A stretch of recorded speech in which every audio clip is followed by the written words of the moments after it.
High guys, welcome to my new video. परत एकदा घेऊन आलो आहे तुमच्यासाठी एक नवीन व्हिडिओ. रेडी झालेलो आहे जिमसाठी. आज घरीच होतो कारण वर्क फ्रॉम होम होतं म्हणून घरीच काम केलं. वाजले दुपारचे 4.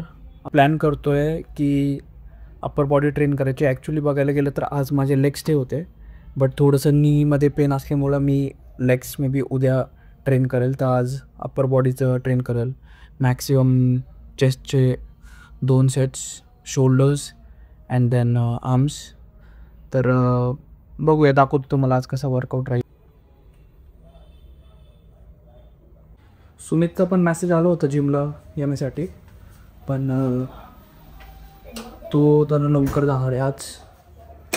मी त्याला बोललो होतो की मी येईल 5 वाजेपर्यंत किंवा 4:30-5 वाजेपर्यंत जिमला. तर मे बी तो गेला पण असेल जिमला. तर चला, गेले होते, बघू तो आहे ना जिममध्ये. आणि काल उशिरा आलो होतो म्हणून रात्री गाडी इथंच लावली होती. ग्राउंडवरती जागा नव्हती म्हणून आता जिमून आल्यावरतीच गाडी ग्राउंडवर लावतो. आज वर्कआउट थोडासा लवकरच करायचा आहे कारण मला करायचं आहे कार्डिओ. तर मी सांगत होतो की कार्डिओ खूप इम्पॉर्टंट आहे after workout for fat loss and हार्टसाठी. तर मी युजली आधी ज्यावेळेस माझं फॅट लॉस जर्नी चालू होती तर 1 घंटा कार्डिओ मी करायचो after workout. But cardio heavy weight training नंतरच केले पाहिजे. गाईज, अजून एक इम्पॉर्टंट गोष्ट तुम्हाला सांगायची आहे रिगार्डिंग वॉर्मअप हे खूप महत्त्वाचं आहे ट्रेनिंगच्या अगोदर. त्याचं रिझन असं आहे की तुम्ही तुमचा स्वतःला मेंटली रेडी करता वर्कआउट करण्यासाठी. कारण डिरेक्टली तुम्ही वर्कआउट जर चालू केलं तर इंजरीचे चान्सेस खूप जास्त असतात. म्हणून वॉर्मअप हा खूप इम्पॉर्टंट पार्ट आहे तुमच्या एक्सरसाइजमध्ये. तर कधी एक्सरसाइज करायच्या अगोदर वॉर्मअप हा नक्की करा. चला, आलो आहे जिमपाशी. जिम ही माझ्या घरापासून हार्डली 200 मीटर्सवरती आहे.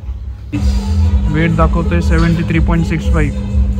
2.5 kgs of weight increment. Sumit भेटला आहे जिममध्ये. आत्ताच आला आहे 4:30 वाजता. बताओ क्या वर्कआउट है आज है चेस्ट आणि बैक अल्टरनेट. अपर लेग्स हो गए आपका? हाँ, वेडनेसडे. चला, आपण उद्या लेग्स ट्रेन करूया. गाईज, तर चला वॉर्मअप वगैरे स्टार्ट करूया. वॉर्मअपमध्ये single hand rotations, neck rotations, some dips for chest activations आणि थोडेसे स्ट्रेचिंग वगैरे करून मग स्टार्ट करूया वर्कआउटसाठी.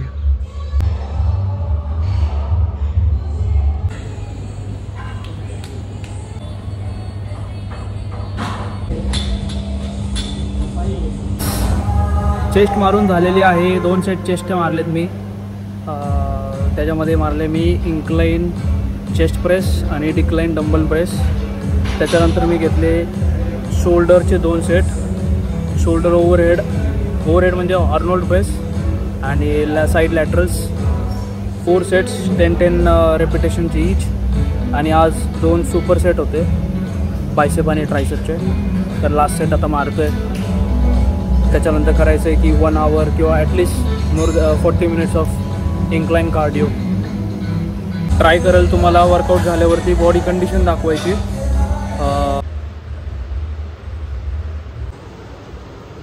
शोल्डर आ गेले. झाला आहे वर्कआउट. निघालो आता जिममधनं घरी. बराच उशीर झाला थोडासा कारण आज कार्डिओ मला करायचंच होतं. कार्डिओला पण खूप लोक होते म्हणून आज थांबलो आणि 30 मिनिट्स, ॲक्च्युली 1 आवर करायचा होता बट खूप उशीर झाला आहे. तर 30 मिनिट्स इन्क्लाइन ट्रेडमिल केलं आहे. इन्क्लाइन 15 आणि 3.5ची स्पीड ठेवली आहे. आता जातो घरी, प्रोटीन वगैरे घेतो आणि आंघोळ वगैरे करून बघतो लास्टच्या मीलचं. एक स्कूप वे प्रोटीन घेतलेलं आहे. जिमवरून आल्यावरती विदिन 15 to 20 मिनिट्स मी वे प्रोटीन घेतो.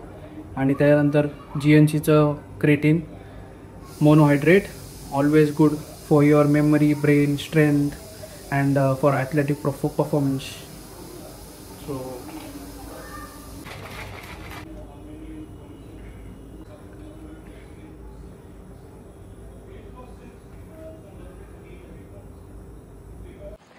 डिनर झाला आहे. आलो आहे वॉक करण्यासाठी. स्टेप्स कंप्लीट करायचे आहेत. बरेच दिवस झालं वॉक पण पूर्ण होत नव्हता, पण आज करतो कंप्लीट. चला भेटूया तुम्हाला पुढच्या व्लॉगमध्ये.